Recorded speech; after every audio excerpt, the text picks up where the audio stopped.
I want to take a special moment to thank our good sponsors here from the Hawkeye of the Storm, one being Brad Van Meter and his team down at State Farm in Des Moines. Call Brad for a free quote on insurance, whether that be life insurance, auto, homeowners, renters, or some other type of insurance. Make sure you are in good hands with good people down at State Farm in Des Moines. Call Brad and his team at 515-256-6480. That's 515-256-6480. You can also visit his website. It's bradvanmeter.com. And without further ado, we welcome a good friend to the show. Miss Kachine Alexander is with us on a Sunday afternoon. It's Snuggy Sunday, and can I trademark that, Kachine? Of course. Trademark that. That's a new Snuggie, isn't it? Wait, is this a new one? Okay. This one has passion fruits on it. You see it?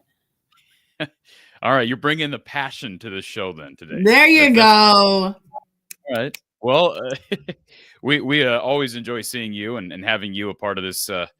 We hope we can call this a great show. I think it's going to be the women dominating West Coast Conference team today inside Carver Hawkeye Arena. Lots to get to because it's just interesting stretch of games now, and several of these games kind of transpiring in similar fashion. I'm anxious to kind of get your reaction to some of this. I'll throw some stats up on the bottom of your screen. You see the leading scorers in tonight's game. Lucy Olson with 17, Hannah Stolke with 11, Addison O'Grady with 14. You have a couple of interesting performances from freshmen. You have Tegan Mulaney going 6-6 from the line. Taylor Stremlow, I think she maybe had the best game of her young career. And Iowa doesn't shoot the three ball well at all. They go 2 for 17. One of those two makes, Kachine, was a kind of a Hail Mary from Jada Gyamfi that banked off glass and went in. It went in, but they're 2 of 17 from 3, and yet they win by 30. So I don't know. This is going to be an interesting discussion over the next hour or so. I guess let's throw it to you to start things off. How do you reconcile what you just saw? And are we just starting to see the Iowa program stylistically with almost maybe maybe not a new identity, but a very much transformed identity at this point? I would definitely say transformed identity. That's a good one. But I would also say it really boils down to one word: defense. Defense. I mean, you hold them to what? 4 in one quarter, 6 in another quarter. It doesn't matter if you shoot 2 for 17. Right. Exactly. You're holding people to 4 points in a quarter. It's insane. Now they got a little bit, I would say, rattled a little bit in the first quarter. And then the second quarter, they kind of buckled down a little bit and was able to kind of settle in defensively, disrupt a lot more. And that's kind of what got them the lead in that sense. Our defense is probably the one thing that I would say is a change from last year. I can't say that if we played tougher competition, if we're going to have to shoot better than 2 for 17. Right. Yes. 100%. But our defense is going to carry us a long way. I will say that, because not everybody is going to be able to shoot 40% from 3 every night. You're going to have a bad night. As long as you don't have a bad defensive night, you're always going to be in games. That's a proven fact. And so for us, these games where you don't have a talented offensive team, this is what you're going to get, right? So I think that, like I said, with each game, they're starting to learn something different. Each game, they're starting to kind of feel more comfortable. Addison O'Grady is getting a lot more comfortable. Taylor Sternlow is getting a lot more comfortable. So I feel like it's working in our favor for when we do have tougher teams. But the jury is still a little out, right? At the end of the day, because we haven't been battle tested. I'm talking like, one of those. But at the same point in time, I have no complaints on where we are. So I think it's fair to say, to kind of summarize what you just said, you'd rather this team, based on how they're built, the new staff, and the schedule, you'd rather this team winning the way it's winning right now, as opposed to beating teams 90-75 every night. Is that fair? Fair. Because I don't think that we have the offensive power to outscore everyone. Last year, even Bluter said that. We just got to outscore them. You know what I mean? Like, yeah, the games were high scoring. I don't think we have that kind of firepower this year to outscore or rely solely on outscoring people. We can't do that, which is why I feel like we're in good shape, because our defense is kind of like our strongest point right now, which makes me a little comfortable. I feel pretty good about that. If our defense was struggling and, these games against these teams were like 10 points, or less, I'd be a little stressed.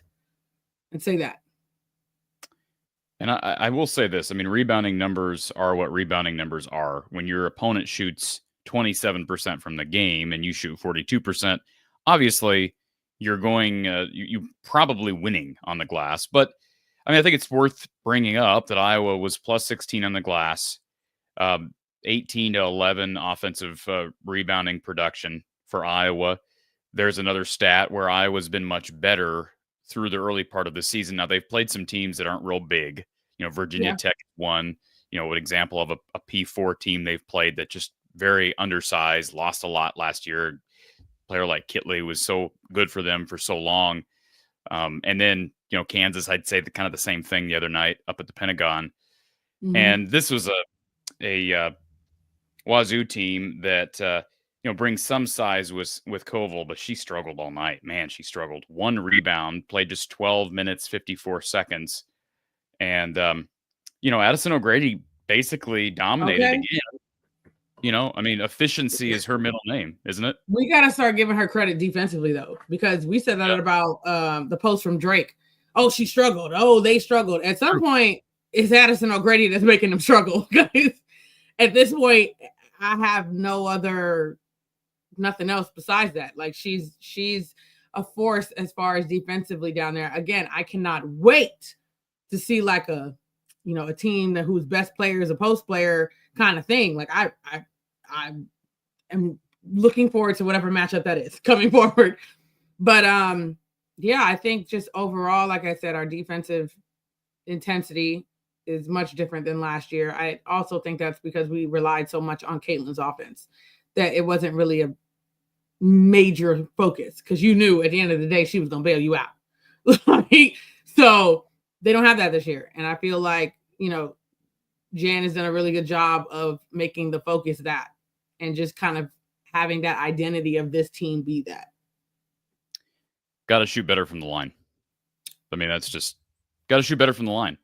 What's interesting about that is they've shot better from the line. They've been pretty darn good all year. So I would say that's not too much of a concern. I mean, I can go back and track the stats for the season. They were 51% from the line on 21 attempts today. And so, I mean, 3-point shooting, free throw shooting, and obviously you like seeing, I mean, they've turned the ball over 14 times. Wazoo was a mess, turned the ball over 20 times. Some of those forced, a lot of those unforced. And we just call a spade and what it is. I don't really know what happened with Wazoo in the first quarter. We would talk about the second and third quarters defensively from Iowa. But from a Washington State standpoint, Kachine, what changed? Because they were making shots. They actually had the lead at the end of the first quarter. They scored 19 points, and then they scored 9 points in the following 2 quarters combined. What changed besides Iowa just buckling down a bit defensively? I think, well, I always say this. Iowa was very lazy in the first quarter. I don't know if they kind of went into it thinking like, we got this. I don't know. But it just seemed that they were very lazy in that first quarter. And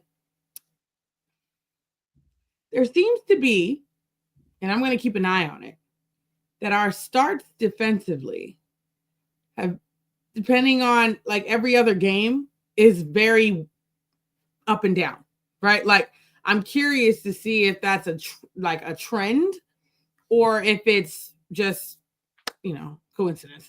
I don't know. But I do notice that it's like one game will start real sluggish on D, right? And then the next game, clearly they made an emphasis throughout, the week in practice and whatever else. So then it's like, okay, we're good. And then it's like, so this kind of up and down, sure. But as far as Wazoo is concerned, they came out with so much energy. They came out with like, they came out thinking they were really going to win this game. I think that they had a lot of open looks in that game. I don't think that, or in the first, let me say that, in the first quarter, I think they had a lot of open looks. And when I say that, it's different if a team is hitting and it's guarded. Like, oh, okay, it's going to be one of those days. Like, okay.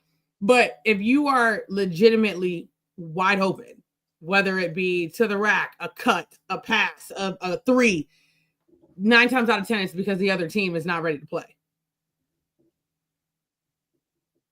Yeah. That's my take on it. And I just, we led with this in a way, Kachine, but I know people have comments about Drake. They have comments about South Carolina. People want to, I had somebody wants to ask you about USC. So we're going to get to all of that. Okay. Say that again, Kachine. Go ahead. Sorry. Go ahead. No, I just want to talk a little bit specifically about the defense because, the other night up at the Pentagon, we look at a first quarter in which Kansas really struggles offensively. And we said after the game, that game was lost in the first quarter if you're Kansas because they scored 4 points. So today, let's just track in the Drake game, we couldn't stop nobody in the first quarter. Right. However, let's lay this out just so everybody's aware. We talk about trends. Here are Iowa's last 3 games defensively. Some of the features of what we've seen the last 3 games defensively. 1 at home, 1 on the road, 1 on a neutral.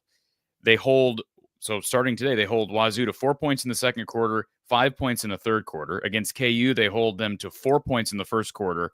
And at Drake, they hold Drake to 10 points in the second quarter, 13 in the fourth. I don't know if that's just... I mean, I know we're breaking. It's a little harder to look at a men's game, I guess, because you're playing 20-minute halves, not quarters. Are we reading too far into those low-scoring outputs in a quarter? No. Those seem pretty stark. coaches read into that kind of stuff because it's how you start a game or what's your best quarters. Teams tend to get into a rhythm of some sort, right? So even last year, we had quarters where we knew like, oh, here comes here comes the third quarter. That was our freaking quarter. Like, I don't know what it was, but like it was one of those things, right? Everybody gets into something. But as a coach, you kind of have to start to realize what that is. And like I said before, I can guarantee you after the Drake game in that first quarter when we couldn't stop our shadow, like it was one of those things where they worked on it all week. Now in the Kansas game, they came out fire and they were ready to go. It was like right from the get-go. Okay, they scored 4 points. All right, we're on our way. This game, it was a little bit, I wouldn't say it was not like Drake, but it was just a little bit like that in the sense of we started out really sluggish. And then it's like, okay, let's go. Let's pick up our pace. Let's get ourselves moving. Second quarter is just like the other quarters. So it's definitely something to look into, I would say, on if you're doing something different as a team, whether it's pregame, whether it's whatever it is. Are you doing something different? If not, then you got to get your mind right. They held Virginia Tech to 10 in the third and 12 in the fourth. So, I mean, it just, I guess, looking at the Kansas game on a micro level, it's easy to just say, well, bad shooting quarter for Kansas. But now we're seeing, like you said, the trends, and they have what you said earlier. You hit the nail on the head. They have not been fully tested yet. They've got little doses of tests, a test here, a test here. They've had some adversity against Drake. They really haven't experienced. I mean, they experienced a road atmosphere once, but against a proven commodity Power 4 team, no, they have not. They played a Drake team that Verdict's still out on. Verdict's very much out of Virginia Tech. This is a Wazoo team that came in today 2-2, but they had losses against Stanford, who's obviously a really good program, and then a loss the other night against Texas Tech, who the Verdict is also still out on, but they've not lost.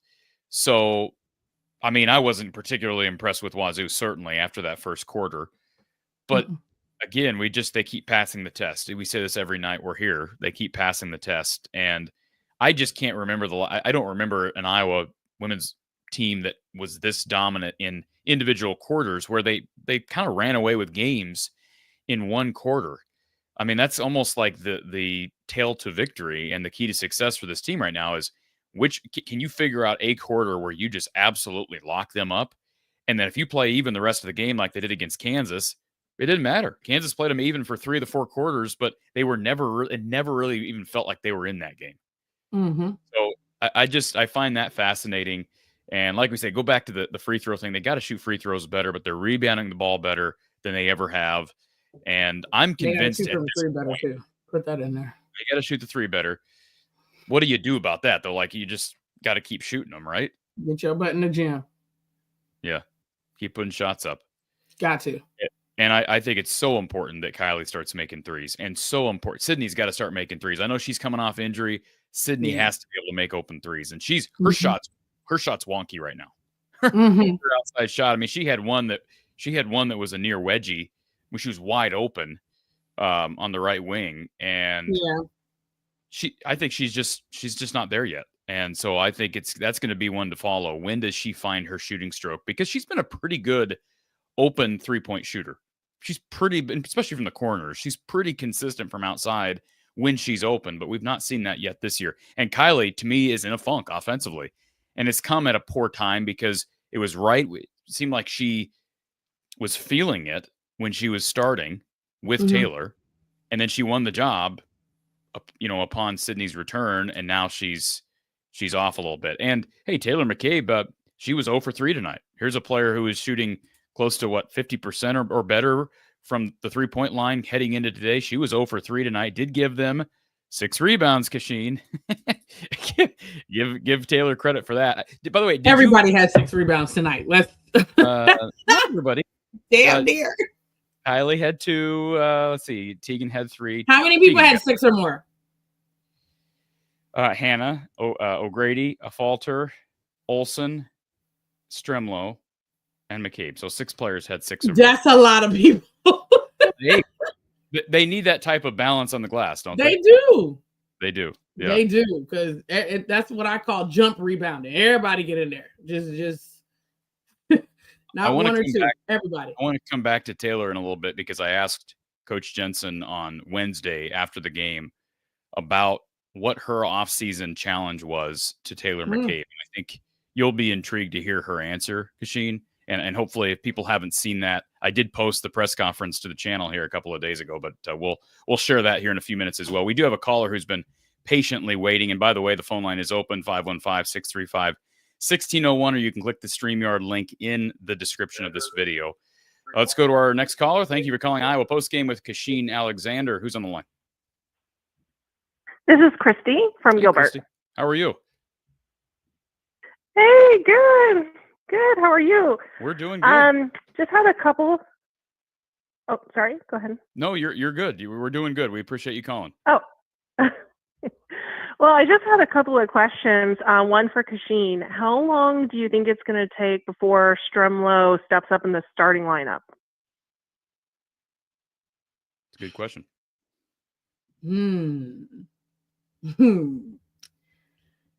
I'm not sure if she will, and I'm only saying that because I'm not saying that she's not capable. I'm only saying that because she's a very nice spark off the bench. And sometimes a lot of people always assume like, oh, you start your best five. That's not always the case, only because if somebody is like a really good spark off the bench, they'll probably end up playing more minutes than your starter, but they provide you that second spark in that second lineup. So I don't know. That's a tough one this early, but I won't be surprised if she doesn't because of what I just said. Unless Fearbox starts to really go downhill, then maybe I can see that. But if she's still, doing what she's doing, hustling and, being that kind of person, although we would love her to shoot better, I still think that I like Stremlo on the bench just because of that spark she brings us. Like, she changes the momentum of whatever when she comes in, which is nice to have as an option. Cash, would you say that Kylie's defense has taken a step back since her offense has started to kind of struggle a bit? Yeah, there's always it always coincides. Yeah. Only because when you are playing well, it fuels your confidence. And when you are not, let's say her shot's off, sometimes that can mess with your mental in all aspects. And you're not as confident throughout your entire game. It's hard to have one and not the other. It's doable, but it's still hard. Yeah, I just think in the last, especially today, it was so evident. Mm-hmm. Stremlo's defensive intensity is probably very similar to what we were seeing last year from a Falter. Yep. She's just after everything, Yep. But remember, the only reason why she started is because Molly got hurt. So we say all the time, she was that spark off the bench that we needed, that we loved, that kind of thing. That's how I see Stremlo right now, in the aspect of, let's say we're not playing well in that first quarter or the first 3 minutes. Having her as an option to come off the bench and able to change the pace is a good thing. That's why I say that. The other thing I noticed is in the second quarter when the two freshmen, Stremlo and I just blanked on the other girl's name. Mulaney. Their give and go to each other, Mulaney, was really nice. There was a really nice flow in that second quarter when both of them were on the floor together. Mm-hmm. And I just really thought this looks really promising. I 100% agree. And Kachine, Christy Kachine has made the comment that she thinks that I hope I'm not misquoting Cash, but she believes that Tegan Mulaney has superstar potential. And she's not there yet. I mean, she's a true freshman. Oh, no.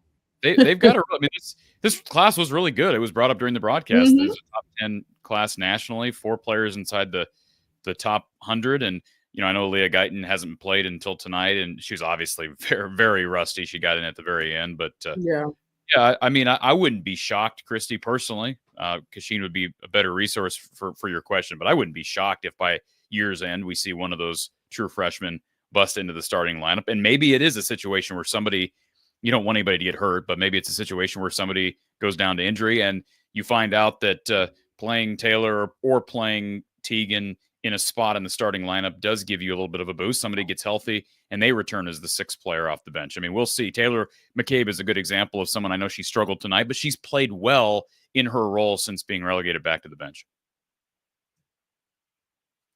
And the only other thing I want to say is, if we're going to lose a quarter all year long, let's lose the first quarter. It's much better than losing the third quarter. Okay. As long as we keep it close in the last first year, quarter, the third quarters were hard to watch. Yeah. So well, I will I'd say rather this. lose the first quarter. I will say this. Under most circumstances, I would agree. But if you're a Kansas Jayhawk fan, you'd probably disagree after what they did Wednesday in the first quarter, because that lost them the game. So yeah, no, I mean, losing it, being -3 in the first quarter is not going to kill you. Whatever Kansas was, were they like -16 in the first? I think they had 4 points after one. But yeah, I mean, if you can play 3 or 4, and obviously you'd like to play 4 really good quarters, but defensively, if you can find at least one quarter where you're holding somebody to single digits, that can make up for a comedy of errors, so to speak. Well, thank you guys for your time. I love watching the show, and I love Cash. So Thanks, have a happy day. Thanks, Christy. We all love Cash. All right, let's we're gonna talk a little bit about the scene in college basketball today, specifically with some of the powers. But before we do that, we want to welcome Kyle Huseman of HawkeyeReport.com, who's joining us live off of just coming on the heels of Jan Jensen's post-game press conference live from Carver Hawkeye Arena. Kyle, good to see you. Welcome back. And I'm guessing a very happy Jan Jensen during her post-game interview. Nice to see Kuhn now coming on a win and obviously with an undefeated record. It was real good to see Aaliyah Guyton finally get on the floor in a Hawkeye uniform, and you have some really solid contributions from Taylor Strimlow tonight. I'm sure Coach Day was in a really good mood post-game. Yeah, I mean, she was obviously excited. I don't think they necessarily expected to win this game as much as they did. I think they were pretty happy with what they did on the defensive end after the first quarter, the way that went. I think they were really happy with what happened the rest of the way on the defensive end. The interesting thing that came up today, and I don't know if you guys have discussed it. It felt like at times, I mean, in a 30-point win, it felt like at times it was a little sloppy from Iowa. Missing some shots, things like that. Obviously, they didn't shoot well from 3-point range. She mentioned that she really worked today to try to mix up some rotations, see who was working well with who, which led to some of those areas where maybe it was a little sloppy, a couple turnovers, missed shots, things like that.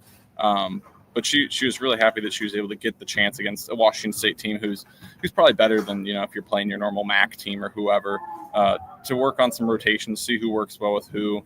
You saw that with some of the freshmen getting some extra time today. But yeah, I think all in all, really excited about the way this game went, the way they responded after the first quarter. She kind of agreed with what I thought it would as well, and that's that the freshmen, whether it was Teagan, Ava, played some good minutes in the second quarter, and Taylor Stremmel, especially in the second quarter, played really well. They were kind of the spark off the bench there that got things turned around and going. I mean, outscored them 20-4 in the second quarter. But yeah, I was a little worried after that first quarter just because, Washington State had hit a few threes and Iowa just felt a little out of sorts. But I mean, after that, the defense really locked down. Washington State shoots under 30%, turned it over 20 times. It's just another game where Iowa's defense came to play, and that's kind of been the story so far this season. Kyle, any comments specifically post-game from Jan regarding the return of Aaliyah Guyton? I know it's been a long journey with that ACL recovery.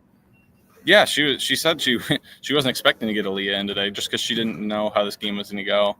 I think this is a 10, 15-point game in the fourth quarter. That doesn't happen. I think the target date was to get her back for the Rhode Island game on Thursday down in Cancun. But just the way the game played out, it worked to get Aaliyah in. And she said that she shared a little moment there before she put Aaliyah into the game. And Aaliyah said to her, I'm really nervous because she just she didn't get the exhibition game against Missouri Western to just get those nerves out. She didn't get that, first game against Northern Illinois in a pretty easy win. So she just kind of got put in today against, Washington State team that's been in the Pac-12. It's a big moment for her to come in for that first game experience, which is kind of why, she turned over a couple times, looked a little, you could tell she was nervous. But Jan said, it's a good moment to get her in because it's been a long road for her. She signs to play at Iowa, and then, month or two later, whatever it was, a month later, she tears her ACL. So it's been a long road for her to get to this moment. But, she just got cleared about a week ago. So she's still working her way back into things. But Jan was really happy to get her in today. And I think as they go on now, obviously it'll get more practice time, get some more game time. I think we'll see her more against Rhode Island and then BYU. But I think Jan's especially happy to now have a true point guard that can get into the rotation and play some minutes. And hopefully we see Aaliyah, kind of get settled in now that she's got that first game out of her way. You believe, Kyle, that she will end up in the rotation once she's kind of got her feet under her? I mean, we'll see. I think that's what Jan wants to do. I know she mentioned even before the season, even before Aaliyah was cleared and doing any type of practicing, she mentioned that Aaliyah would be the backup point guard when she gets back. So I think that's the plan, is to have Aaliyah play minutes behind Lucy Olson as the backup point guard. Now we'll have to see how long it takes for Aaliyah to get back into game shape and see what she can do in that regard. But I know that Jan really likes what Aaliyah can do, not only offensively, but she says she's a good defender as well. Which would be a nice piece to add another good defender to a team that's already playing well defensively. So yeah, we'll see. I mean, she only played a couple minutes today, so there's not a lot to go on, especially in her first game in an Iowa uniform. But I would say the plan is certainly to have her be a part of the rotation at some point. And I just wonder, maybe Kachine, you can chime in on this. I'm not trying to ask you what you saw out of Aaliyah tonight, because obviously she played just 3 minutes and she was, obviously very rusty. But yeah. I'm curious, she's playing behind Lucy Olson. I don't know how many minutes Lucy's averaging. She only played 30 tonight, but they're up by 30 much of that second half. Whose minutes does she take? I mean, is she literally just in a position where she's maybe playing 3 to 4 minutes when Lucy's out? Yeah, you can play them together. You think they'll be on the floor together? You can play them together. If let me say this. If Aaliyah comes in and she starts to be a force, right? In the sense of Kylie's still struggling and all of those things are happening, right? Why not just move Lucy to the 2? Our offense is free flowing anyways. So it's not like you really have like a situation where you specifically have to have this, that, and a third. We run a lot of motion offense anyways. Now we do have set plays and things like that, but now you can actually run plays specifically for Lucy.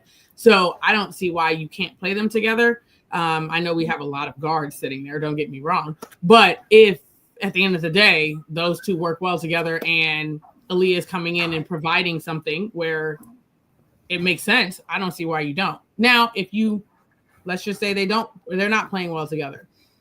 It still is okay for Aaliyah to have at least 10 minutes and take, Lucy out for a couple minutes here or there. She got to breathe. So at the end of the day, I would probably go with that. I don't think off the bat they're going to play together, but I could see maybe that turning into something depending on what Aaliyah is able to give us and how quickly she's able to provide it. And I totally see where you're coming from, and I almost wonder if maybe we do see that a little earlier, maybe even than you expect, because it takes pressure off Aaliyah if she's not having to take on the load of running the show, so to speak, at point guard. I'll be interested to see, Kyle, how many minutes she plays against Rhode Island, because on paper, I haven't looked at results here the last couple of days, but Rhode Island's probably the most beatable team left on their entire schedule. So, I'm guessing the spread, if you want to talk about Vegas's numbers, the spread against Rhode Island on Thursday is going to be the largest left on the schedule. That's my bold prediction, because they play UNI, Iowa State, BYU, Tennessee, conference play. So I know she's just coming back, but wouldn't it be nice to see her play 10 to 15 minutes if she's physically able to do that? Yeah, I mean, certainly, and it all comes down to how is she feeling. I believe Jan said she just got cleared full practice, full playing on last Thursday. So it's still very early. So, if she goes through, it's going to be about a couple days of practice here. And then once they get out there, how is she done going through full practices? Does she feel like she's ready to play more minutes? How does the game go against Rhode Island? Do they play well enough? We think that they should be able to roll pretty easily, similar to today. But yeah, they have to get in a position where they feel like they can get her in and get her some minutes. But yeah, I think that would be good. Because my concern all along with Aaliyah is that you can say, hey, we'd like her to be the backup point guard. Yeah, we'd like her to have the rotation. But she hasn't gotten the same time that the other freshmen have had. Taylor Stremel, Ava Hyden, Tegan Mulaney got the full summer. to integrate themselves with the team, to not play other teams, but to play against college level players, their teammates, and learn what you can and can't do in that. They did it in the fall. You got an exhibition game or a closed scrimmage against St. Thomas. You got an exhibition game against Missouri Western. Now they've gotten games to play. So they've gotten all this experience already built up. And Aaliyah hasn't had that. She's been watching. I'm sure she's done her film work, things like that. But it's not the same as getting to play in these games. So I think Rhode Island would be a great opportunity if you can get her in there and play her some time, just to get that experience in a college basketball game. So she can start to get that feel for what the college game is like, because she hasn't gotten a lot of it right now. So I think that would be my biggest concern right now, is kind of throwing her in at this moment of the year.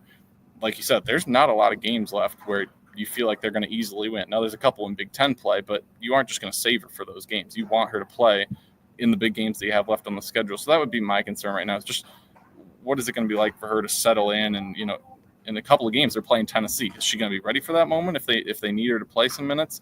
I don't know yet. That'll be the thing that'll be interesting to watch, is how quickly can she, adjust to the college level compared to what she got to face in high school.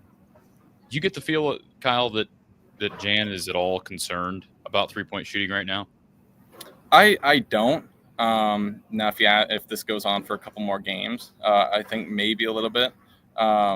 She sits there and she talks about, in practice, she mentioned yesterday, she felt like they shot it really well in practice yesterday.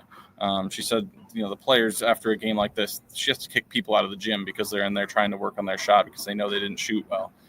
So it's not necessarily that it's not happening in practice, that they aren't, getting extra shots up. All the work is there. It's just not happening in games. I think we saw this with a couple of players even last year. Gabby Marshall would be an example of early in the year it wasn't working for her, and then all of a sudden it starts to click. This feels like a team that we've talked about before. They've got 3-point shooters.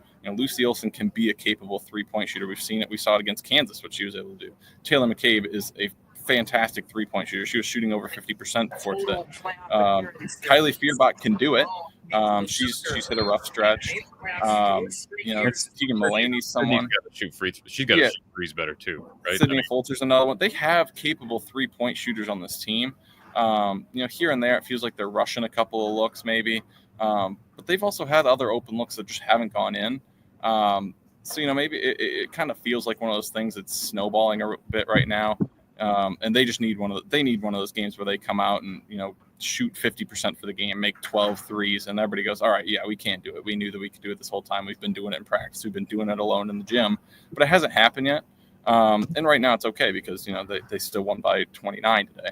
But, if they shoot 2 of 17 from 3 against Tennessee or Iowa State, they're not winning those games. And we said it, against Drake or against Kansas. They weren't going to win if they shot 2 of 17 from 3, and they were able to make enough in those games. But as the competition rises, I think they're going to have to start to shoot a lot better.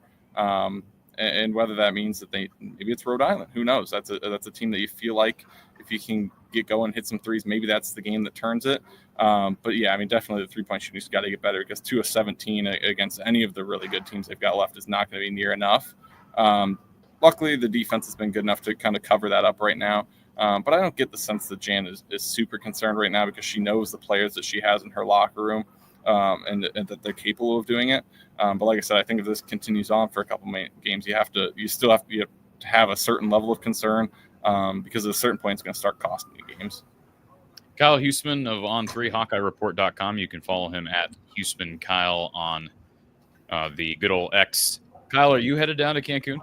Absolutely not. That's not in the budget to go down there. I'm going to give Tom a hard time. With all the places for him to send you, he ought to send you to Mexico. Yeah, I've gotten to go to a couple Final Fours, so I think I'd rather go to the Final Four than Cancun. So, but yeah, I'll get the Flow Sports subscription going. We'll get that set up, and I'll be able to watch both games. But yeah, I think my family would be kind of upset if I said I was going to Cancun for Thanksgiving to watch basketball instead of coming to family Thanksgiving. So, but yeah, I'll be watching for sure. So, well, Kyle, I appreciate you being here, and appreciate your time as always. And we'll talk to you. We'll try to talk to you after one of these upcoming games on Flow Hoops. Yeah, perfect. Thank you very much. Thank you, sir. Kyle Huseman, check him and his stuff out over at Huseman Kyle on X, and of course, HawkeyeReport.com. You can subscribe there and get all the latest pregame and postgame coverage and off-season coverage for football, men's basketball, women's basketball. And Kyle's involved with field hockey and soccer. And if you want a full dose of all the heavy Hawkeye sports, certainly check out HawkeyeReport.com. Okay, a lot of things I want to get to here, Kachine. One being Diego brings up Drake. So let's just talk about this, because now Iowa State has lost in very dominant fashion at UNI. Then they come back home and nearly lose to Drake. Now they won. All right. They won. But people in the chat want to know, what are your thoughts about Drake? Does your opinion on Drake change at all, given the fact that Iowa State won by just 2 on their home court today? So here's the thing. When I say things in regards to Drake, and when I said about nobody really cares outside of us scenario, although they played Iowa State to the wire, it's still a loss. It doesn't help us. Now, I will say that I don't know what the rest of their schedule is, but they have a potential to potentially knock off somebody. I don't know who, but potential to knock off somebody that could help us in the future. But playing Iowa State to the wire doesn't help us, unfortunately. I would have wished that they would have called a 3-second call on Audie Crooks, but, it's nor here nor there. But yeah, I think Drake is playing really, really good basketball right now, honestly speaking. Sucks for them. I felt bad for them, but it doesn't change technically what I said. It just does it make you think any more highly of that Drake team? That's the thing. I never said Drake was horrible. I never said anything of the sort. All I said was the rest of the United States of America doesn't care. I know that we always have a hard time with Drake. I am fully aware. I played them 4 years. I know this. So I'm aware of that. I'm just saying, as far as the NCAA people go and seeding and all of that stuff, when they look at strength of schedules and they look at who you played and different things like that, unless Drake knocks off somebody, it doesn't matter. That's all I'm saying. Now, if Drake wins their conference regular season and actual tournament, that's good for us. That's fantastic. But in the moment, I can't say if it's a good win or a bad win, because nobody cares right now. They haven't done anything. Now, if it was a Power 5 team that has done something in the past and whatever, then yeah, we could say that, right? We could say if we knock off Tennessee hasn't won anything, but it's still Tennessee, right? So people are going to respect that win regardless. That's all I was saying, people. That's it. That's a fair way to explain it. Because, and Virginia Tech is sort of in the opposite boat. Like, they've done things recently, but in general, a lot of people don't expect them to be very good. So I'm not saying people, I was excited about that win down in Charlotte, but in general, the verdict's still very much out. It's possible for a team like USC or Tennessee to collapse but unlikely, right? Yeah. So you're right. The best chance at a good win for Iowa, the non-conference, the best win is that game out in Brooklyn against Tennessee. And I think the game against Iowa State lost a little bit of luster with that loss for Iowa State against UNI. It did a little bit. It did. All I know is Iowa State better get it together, because they're not playing very good right now at all. They're like going like this. You don't want to be going like this. Iowa's going to be ranked this next week. They will be ranked. And I don't care about rankings. Some people it's just the talk of the town. Why isn't Iowa ranked? I don't care. Who cares? Why does it matter? As I've gotten older, I've cared less and less about the rankings. I'd just soon get rid of the rankings completely, but it's a talking point for the media and for fans. So Iowa's going to be ranked. They were, I believe, 26th this past week. And by the way, there were 7 or 8 teams, I think, in the top 25 from the conference, and then several teams, a slew of teams just outside the top 25 looking in. Iowa's going to be ranked. Iowa State will still be ranked, assuming they don't hiccup. Well, they're going to play South Carolina, so that's not going to hurt them, right? They play South Carolina on Thursday, then they play Middle Tennessee, USC upstate. Well, they'll still be ranked, because rankings come out either Monday or Tuesday. I can't remember. The men and women are a little different, but so they're still going to be ranked even when they play what you call it, but it still won't hurt them, like you said, a lot. Even if they lose to South Carolina, it'll. Only way they drop significantly is if some team that was lower beat some team that was a lot higher. Like if like a 17 seed beats the 2 seed, like then there might be some shifting because of that. Spencer says you need to buy me a coffee. I don't know why. Why don't I need to buy you a coffee? What's wrong with you? If you are interested in buying me, I'd be happy to accept it. Are you a Starbucks guy or? Why? It's funny you say that. I just had I've been on a Starbucks, the word rehab kick for like the last month, where I'm like not buying Starbucks, mainly because of the cost, not because of the drinks themselves. I like Starbucks. So, but I did just have what did I have this afternoon? I had one of their seasonal drinks. It was it wasn't hazelnut. What's the other one? It was an oat milk. It was a nutty drink. Why can't I think of what it was? Praline something. It was not pecan. It was. Wow. Yeah, it was. What's there? Somebody will be able to tell me in the chat. Whatever the new seasonal drink at Starbucks is, something Starbucks praline. Or Caribou. Well, we don't really have caribous around here. We do have some. We don't have any caribous in Ames. So have you ever had a caribou coffee? Yeah. Which one's better? My wife would say caribou.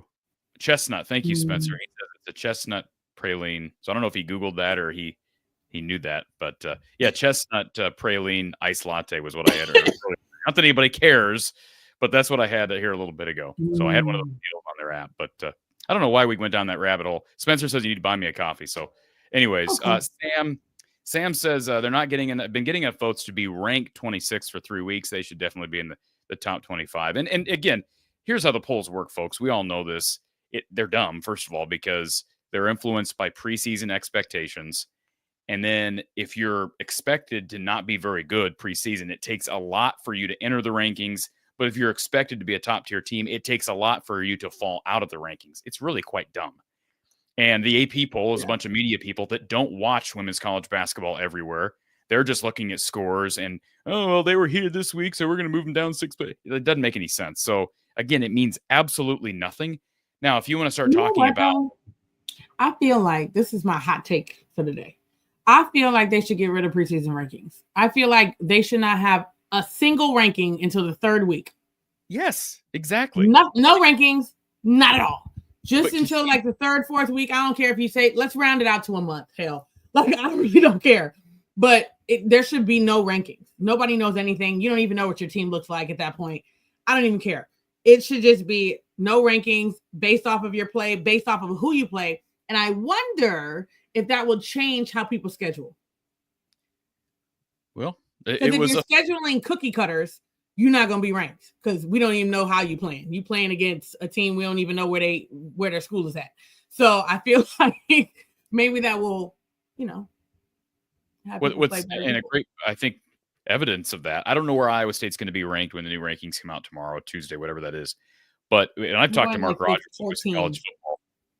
Okay, well, in that case, then how stupid is that? Iowa State's going to be ranked ahead of Iowa in a day or two, and yet Iowa's undefeated with wins against a slew of teams. Iowa State hasn't beaten anybody, but they've lost to a Missouri Valley Conference team. But that's how the rankings are. That's why I say preseason rankings are dumb. They influence at least the first month of rankings. So, anyways, Brian wants to know about Lucy not using her left hand at the basket. I have not noticed that, but he wants to get your thoughts on apparently how she finishes around the rim. Well, have you noticed that she's not maybe I should actually pay attention to that. I don't know if I've thought that she only finishes with her right hand, but if I had to think about it, you might be right, only because she always does kind of like that reverse thing on the left with her right. So fair. It's probably easier just to finish with your left, right? Instead of doing all the fancy stuff to finish with your right. I don't know until it becomes a problem. As of right now, it hasn't become a problem. There are players that really are not comfortable going with their offhand. Is that fair? Mm-hmm. Very much, yes. I think it's probably rare for some of the better guards and scorers at any level to not be at all comfortable, and maybe she's more comfortable than we're making her out to be. I haven't noticed that, Brian, but I'll certainly keep a close eye on that. I think Taylor Strimlo, she's one of those players, and I threw the stats up on the bottom of the screen here earlier, but I called her a stat sheet stuffer, like during the exhibition or right after the exhibition game, not because she's going to be giving you triple doubles right away, but I'm just imagining in 2 years, she's going to be everywhere because she's already, tonight she goes, 5 points, 6 rebounds. She has a knack for being in the right place at the right time and creating steals. Obviously, she's a terrific passer, got great vision. Let's see, 1 block shot, 1 steal, 5 points. Am I looking at the right one here? No, I'm sorry. I'm looking at the wrong line. 1 steal, 1 block, 5 points, 6 rebounds, 2 of 3 from the field. So she's taking shots, but that's not her job to take shots, right? She's going to be in there to defend, be scrappy. And in a sense, you could say, I know the comment was made earlier, how about we nickname her Sid Jr. or whatever? Well, we got to come up with something better.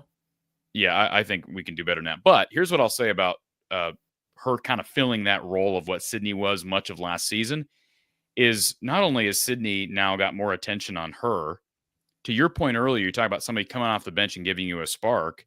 That's what Sydney was, and Sydney's coming off injury. So you talk about her, not that she can't be the scrappy player she was last year, but somebody who's willing to dive on the floor. Having an injury does affect, at times, your level of aggression, doesn't it, Kachine? You've dealt with injuries in your career. You do not want to get hurt again. It's a mental thing. I said that before. It's absolutely mental. And I certainly never played college basketball, but I had some pretty serious shoulder issues up until 3 years ago. And, I just know even to this day, golfing, if I'm playing pickup basketball, whatever I'm doing, it keeps me from doing certain things that I know back in high school I'd be willing to run and jump.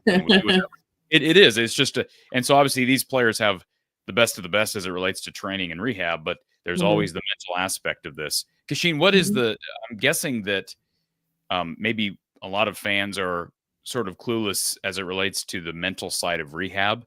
How many assets or resources are there available to players like Aaliyah, like Kenise Johnson, who's dealing with a serious knee injury, like even Sydney Falter-Hannah-Stulke, who dealt with off-season stuff?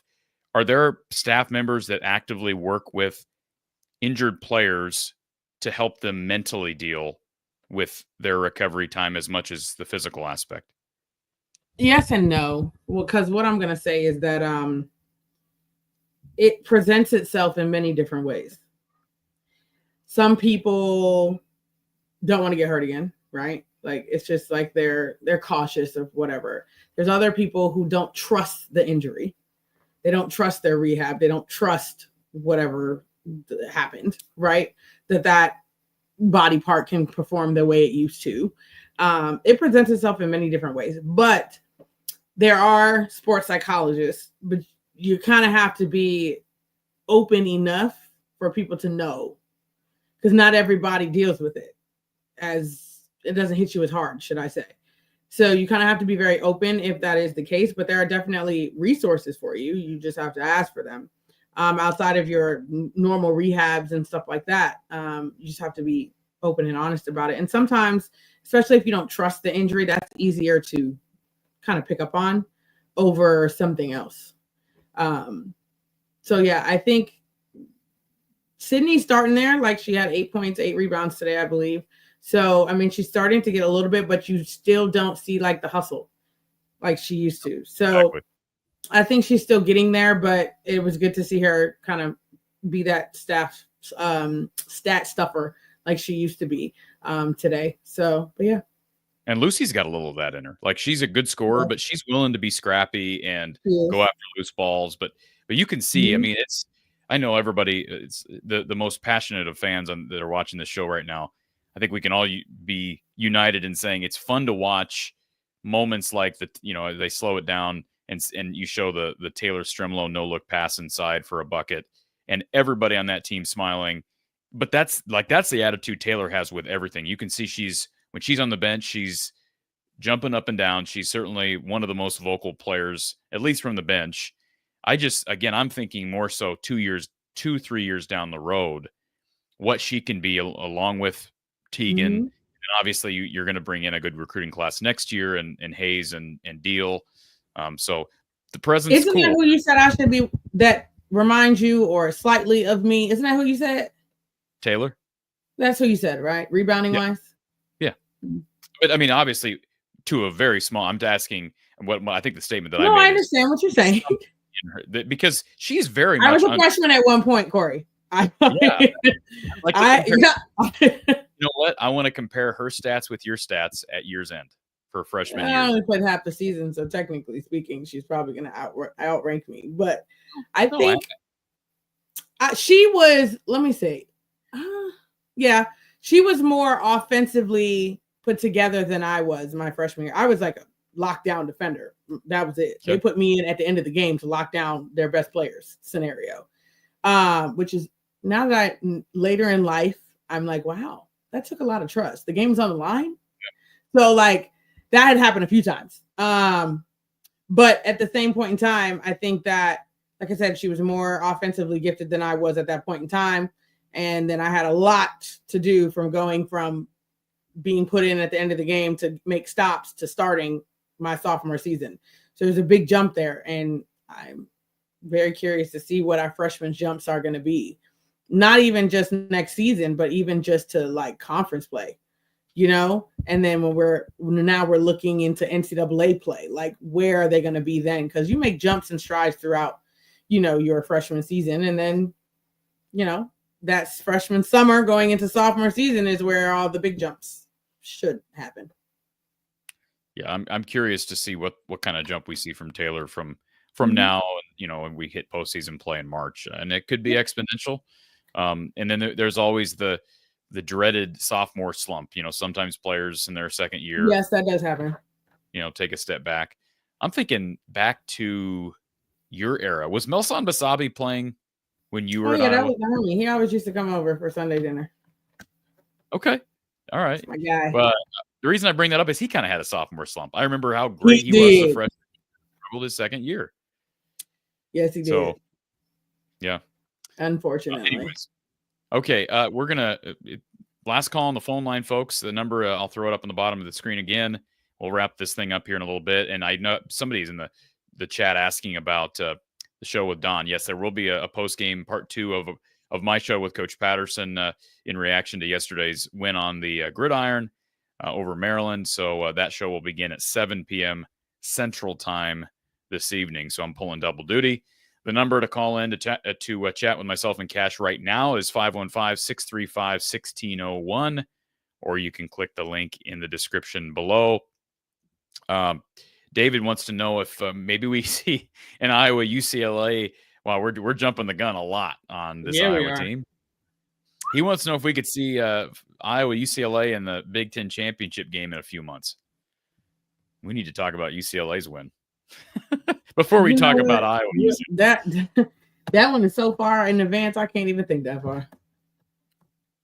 Well, let's talk about these 2 big results. Angela brings them up. But how about Southern Cal being defeated at the hands of the Irish? That's a really good Notre Dame team. I knew they were going to win.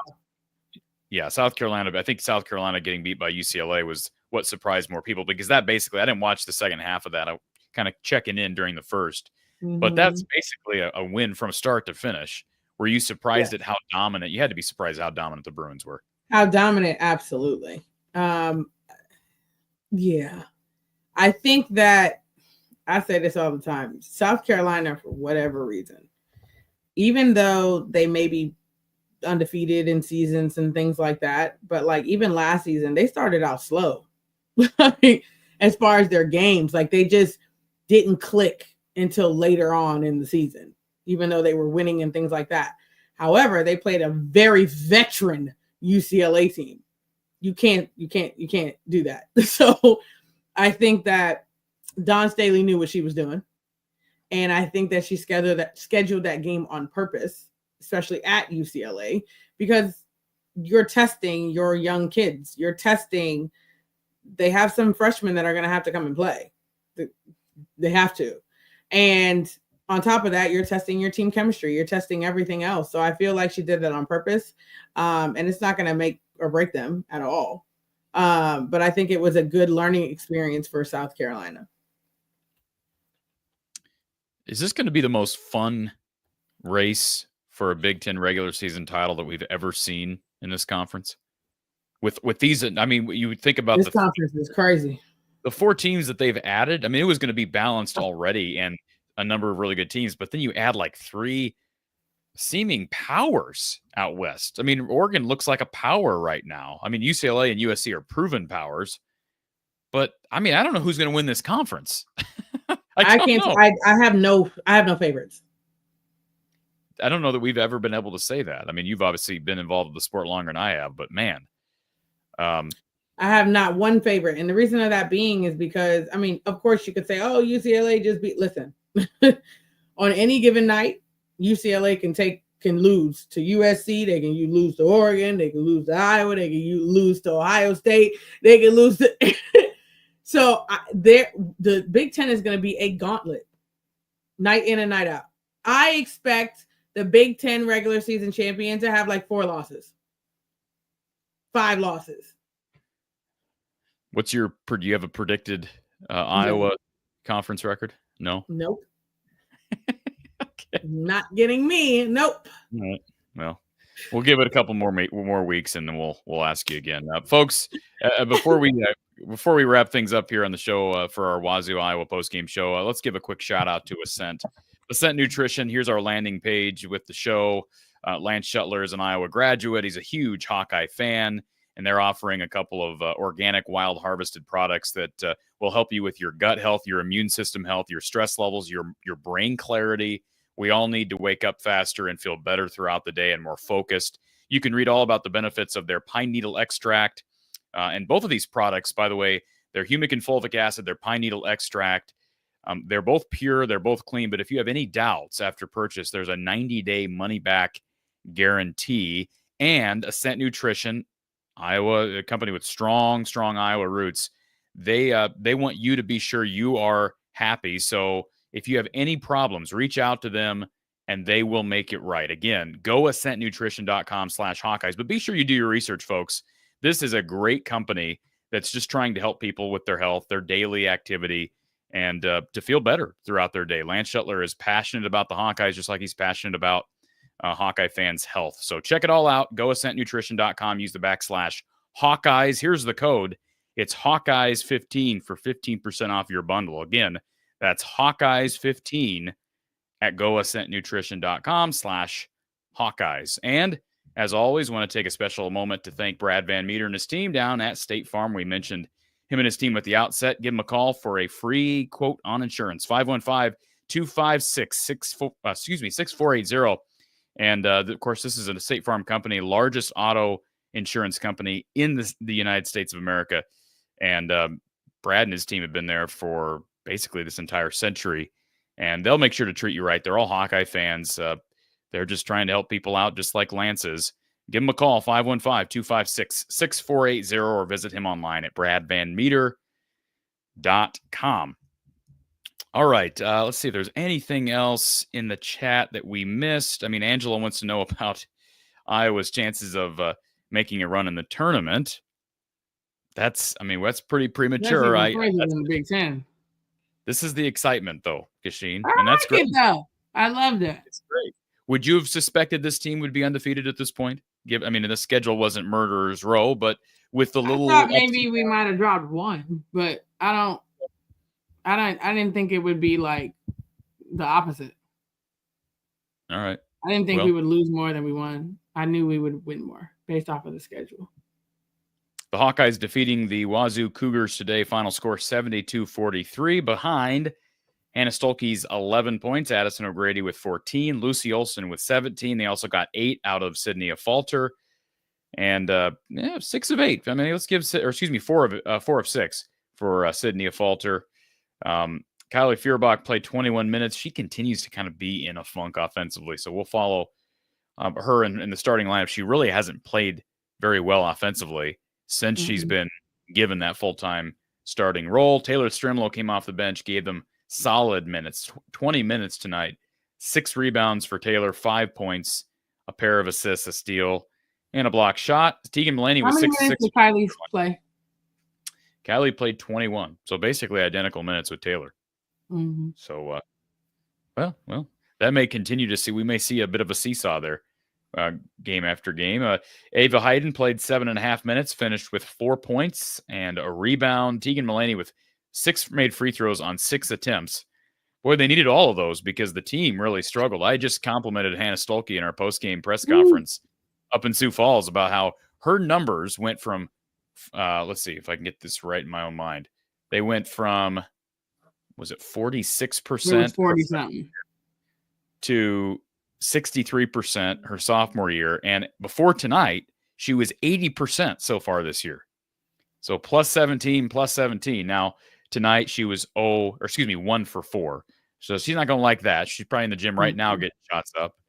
But the team went 12 of 21. We also saw Leah Guyton play the first 2.5 minutes of her young career. AJ Hediger got in there for 4.5 minutes as well, scored a pair of points. Jada Gyamfi made a 3. Callie Levine got in there for about 5 minutes, and the Hawkeyes run away with it in spite of shooting just 12% from 3 and 57% from the foul line. They hold the Wazoo Cougars to 27% from the field, 23% from 3, and they get to the line just 3 times. The Hawkeyes dominant on the glass as well, plus 16. And let's see, points in the paint. Hawkeyes dominating that category as well, 38-18. Dominant in bench points, 22-8. And again, Iowa, not too many quote-unquote fast break points, just 9 for the game, but they figured out the half-court offense to accompany a solid defensive effort and a solid effort on the glass once again. So they'll be back in action on Thursday. They'll play on Flow Hoops at 5:30 p.m. Central Time against Rhode Island. And Cash is not a big fan of the Flow Hoops, but the women have been on this network, this streaming service, at least 2 years in a row, right? Maybe 3. So I gotta figure out how I'm watching that because I refuse to pay $30 to be watching anybody. Yeah, it's 30. Yeah, it's like 30 something. What? For no. I don't know if I can say this on the air. But, I don't know if I can say this on the air, but there might be some password sharing here over the next. It gotta few be days. something because that's insane. Like that's crazy. If they would get more people watching if they weren't paying that. Like there's got to be another way. No, I'll figure it out. A lot of events on Flow Hoops, I think many of which are of little interest to Hawkeye fans. But nevertheless, Iowa has a chance to continue its unbeaten streak and move to 7-0 on the season. Again, join me and Coach Don Patterson in less than an hour right here from the Hawkeye of the Storm. You can listen to Kachine and I on audio. It's on your favorite podcast platforms. Search From the Hawkeye of the Storm. And if you're interested in donating or you're interested in sponsorship, just check out the information in the description of our shows, and you can do that, and that would certainly help the show to grow. Cash, always a pleasure. Appreciate you taking the last hour, and we'll hopefully talk to you after a big couple of wins in Cancun. Yes, sir. It's always a good time. All right, folks, for Kachine, I'm Corey Bratta from the Hawkeye of the Storm. I'll talk to you in less than an hour with Coach Patterson. Have a great night.